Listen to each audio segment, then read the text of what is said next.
Ini adalah contoh budaya yang benar-benar bodoh dan berkembang di Indonesia. Ketika saya berteman dengan seseorang, lalu orang tersebut memiliki musuh, maka saya harus juga bermusuhan dengan musuhnya dia.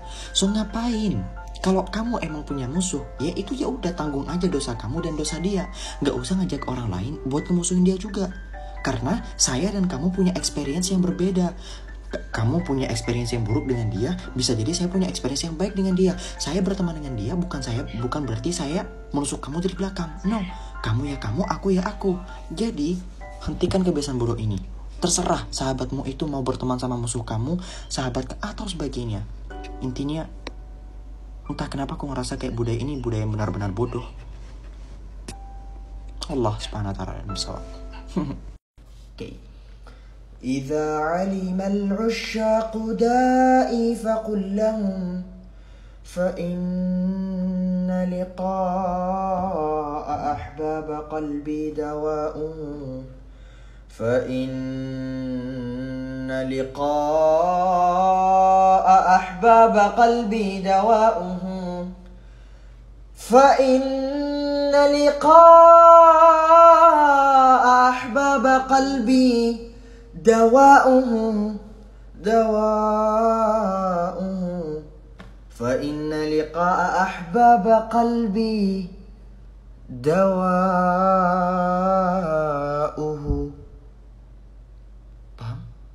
Terus untuk yang sedang bersyahadat, terus kalian baca asyhadu anna la ilaha illallah. By the way, materi ini pernah saya dengar dari abi saya waktu ceritain perkataan Syekh Ismail Zain Al-Makki Al-Yamani. Beliau adalah ulama yang berkompeten.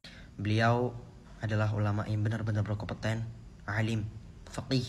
Beliau itu bilang bahwasanya syahadat asyhadu anna la ilaha illallah itu tidak sah. Karena artinya adalah saya bersaksi ada lafaz la ilaha illallah. Saya bersaksi ada tulisan la ilaha illallah, ada bacaan la ilaha illallah. Bukan bersaksi bahwasanya tidak ada Tuhan selain Allah. Karena yang benar adalah asyhadu an la ilaha illallah. Di situ di anna tersimpan dhamir sya'n. Untuk yang belajar nahwu mungkin tahulah dhamir sya'n. Jadi asal muasalnya annahu la ilaha illallah. Asyhadu annahu la ilaha illallah. Akhirnya ya jadi asyhadu an la ilaha illallah. Jadi kalian gak usah baca asyhadu anna la ilaha illallah, tapi asyhadu an la ilaha illallah. Yay. Orang itu ketika sudah mengenal cinta, maka sebagian di antara mereka itu sudah tidak menjadi orang yang normal lagi. Qais, seorang pemuda Arab yang terkenal cerdas, dijuluki sebagai Majnun Laila karena kegilaannya terhadap Laila. Dia dijuluki sebagai gilanya Laila. Ada juga di Arab yang bernama Jamil, dia dijuluki sebagai Jamilu Buthaina karena dia sangat bucin kepada Buthaina. Antarah Ibnu Shaddad merupakan termasuk orang yang besar yang ditakuti oleh orang-orang Arab di zamannya. Intinya Antarah bin Shaddad itu adalah orang yang benar-benar disanjung, benar-benar terkenal otaknya, kekuatannya untuk menaklukkan orang-orang Arab pada zamannya. Di saat semua orang yang dianggap kuat tidak bisa menaklukkannya, datanglah seorang wanita. Dia mampu menaklukkan hati Antarah bin Shaddad hingga Antarah bin Shaddad menjadi orang gila karena kecintaannya terhadap wanita. Wanita begitu lemah, namun fitnahnya begitu besar. Jadi ini pesan untuk Husain dari seorang Husain. Hati-hati ya, Sen. Jika ada yang bertanya, apakah sama maksiat yang dilakukan secara sembunyi-sembunyi dengan maksiat yang dilakukan secara terang-terangan? Maka jawabannya di dalam hadits Rasul sallallahu alaihi wasallam, kullu ummati mu'afan illal mujahirin. Setiap umatku ada harapan untuk diampuni dosanya oleh Allah Subhanahu wa taala kecuali mereka yang melakukannya secara terang-terangan. Maka di dalam hadis ini sudah jelas, mereka yang melakukan dosa secara terang-terangan akan sulit diampuni dosanya oleh Allah Subhanahu wa taala dibanding mereka yang melakukannya secara sembunyi-sembunyi. Kita tidak membenarkan segala bentuk kemaksiatan, tapi setidaknya kita punya rasa malu untuk tidak show off daripada maksiat tersebut di hadapan manusia. Dan juga sejatinya untuk kita melakukan kemaksiatan tidak memandang maksiat itu besar ataupun kecil, karena sejatinya kita harus memandang zat siapa yang kita langgar aturannya, yaitu Allahu Akbar, Allah yang maha besar yang kita langgar aturannya. Mudah-mudahan Allah Subhanahu wa taala menyingkirkan perasaan keinginan maksiat di dalam hati kita dan anggota tubuh kita agar tidak bermaksiat lagi di hadapannya. Amin ya rabbal alamin. Semoga bermanfaat. Guys, so tadi di FYP aku itu muncul bokep talk alias bokep TikTok. Dua pasangan laki-laki dan perempuan, mereka cuman di TikTok membuat konten yang sedikit vulgar dan jelas itu bertentangan dengan agama. Tapi mengapa di kolom komentarnya tidak ada ceramah ataupun Oke, ceramah itu ada tempatnya. Tapi please jangan double standard. Kenapa? Karena berapa kali di antara kita itu yang sering banget speak up, yang sering banget nasihatin orang-orang yang homoseksual, LGBT. Kita bilang bahwasanya dosa-dosa mereka seakan-akan sekarang dinormalisasikan. Padahal di sisi lain kita juga menormalisasikan perbuatan-perbuatan kayak gini. Aku juga termasuk orang yang menentang LGBT. Dan kalian tahu bahkan semalaman ini aku udah bikin 2 konten mengenai LGBT. Tapi saya juga pengen berlaku adil terhadap setiap dosa. Oke, kita semua pendosa. Tapi ada bedanya dosa yang dilakukan sendiri dengan dosa yang diumbar. Dosa yang diumbar itu beresiko untuk diceramahin atau dihujat. So please jangan double standard.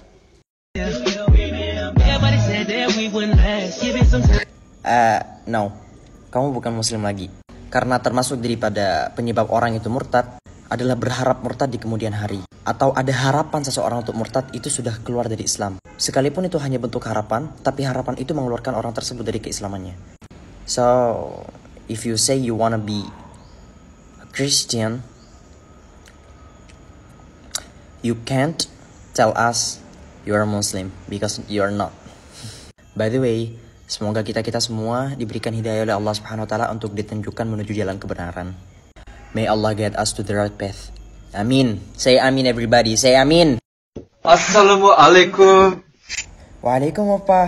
Sarange. Apa hukum menjawab salam dari seorang noni? Pertama dari kita sendiri. Ketika kita bertemu dengan seorang nonis, maka tidak dianjurkan untuk mengawali mereka dengan salam sebagaimana salamnya umat muslimin. Lebih dianjurkan dengan selamat pagi, pagi bos, siang bos. Lalu mereka salam ke kita. Apa yang harus kita lakukan? Sebagian ulama berkata cukup dijawab dengan waalaikum. Didasarkan dengan hadis Nabi sallallahu alaihi wasallam ketika bertemu dengan seorang Yahudi, para Yahudi itu mengucapkan salam kepada Nabi Muhammad sallallahu alaihi wasallam dan Nabi sallallahu alaihi wasallam itu menjawab dengan waalaikum. Artinya itu dan kamu juga. Tapi konteks Yahudi pada saat itu adalah dengan cara mempelesetkan assalamualaikum menjadi assalamualaikum. Assalamualaikum kan maknanya keselamatan bagi kalian. Sedangkan assalamualaikum itu artinya kecelakaan bagi kamu. Kematian bagi kamu. Sedangkan konteks noni sekarang itu mereka pengen salam beneran, baik-baik. Makanya sebagian ulama lain berkata bisa juga dijawab dengan waalaikumsalam. Berdasar pada dalil am, wa idza huyyitum bi tahiyyatin fahayyu bi ahsani minha aw rudduha. Ketika kalian diberikan suatu penghormatan, maka balaslah penghormatan itu dengan jauh lebih baik atau serupa. Allah tidak menyebut ini khusus untuk kafir atau muslim, jadi umum. Ini adalah video remake dari video tadi pagi yang di take down oleh TikTok. Saya akan buat video dengan bahasa yang sama, dengan konteks yang sama. Cuman ada beberapa yang akan saya buang. Bukan saya tambahi, tapi saya buang karena mengandung kontroversi. Tapi cek, aku bakalan bikin 2 video. Oke, pertama. Kaum muslimin yang mensupport LGBT, saya mau bilang ke kalian. Istri Nabi Lut alaihi salatu wassalam. Istri seorang nabi, istri seorang rasul, istri dari orang yang dijamin surganya. Menjadi orang yang celaka. Kenapa? Karena mensupport tindakan-tindakan LGBT. Padahal istri Nabi Lut bukanlah seorang lesbian, bukan part of LGBT community. Oke? Kalau kita orang sebut sekarang muslim queer, a'udzubillah, muslim queer apaan itu? Astaghfirullahaladzim. Semoga Allah senantiasa memberikan hidayah kepada mereka. Bagi para muslimin yang mengaku dirinya sebagai orang Islam, namun mendukung perbuatan mereka, membenarkan perbuatan mereka, dan kalian masih percaya terhadap keberadaan Nabi Sallallahu Alaihi Wasallam, percaya terhadap kenabian Nabi Muhammad, iman Anda perlu diperbarui, bos. Hati-hati. Ke Habib, ini pertanyaan menarik sekali. Bagaimana jika kita memiliki seorang sahabat yang suka merepotkan, seperti berhutang, tapi saya sendiri enggan untuk menagihnya karena dia sahabat saya?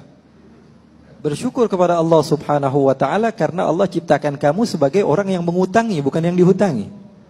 Artinya banyak hal-hal yang positif yang harusnya kita ambil. Alhamdulillah, Allah jadikan saya termasuk orang-orang yang bisa membantu orang lain. Allah ciptakan saya bukan untuk orang yang menjadi orang yang meminta, akan tapi diminta. Alhamdulillah, ini berkah dari Allah. Allah berikan kepada saya hal-hal yang baik, dan ini adalah sesuatu yang harusnya menjadi kebanggaan kepada kita. Kalau kita dicaci, kita bersyukur. Alhamdulillah ya Allah, saya ini susah buat ibadah tapi dapat pahala dari orang lain tanpa saya perlu capek. Ini banyak hal-hal yang terkadang kita nggak mikirnya ke situ. Ketika kita membantu orang lain, yakini bahwa kita sedang membantu diri kita sendiri. Karena sesungguhnya apa? Manfaatnya buat kita. Saya harap TikToker beragama jangan cuma bahas homo, tapi bicara juga soal kekerasan. Pendapatku ya, orang tua terlalu sibuk suruh anak cewek yang tutup diri. Sampai lupa ajarkan anak cowoknya turunkan pandangan. Menutup diri itu termasuk kewajiban Islam, tapi orang lupa Islam juga suruh turunkan pandangan. Ini tanggung jawab bersama, jangan cuma cewek yang dapat perhatian.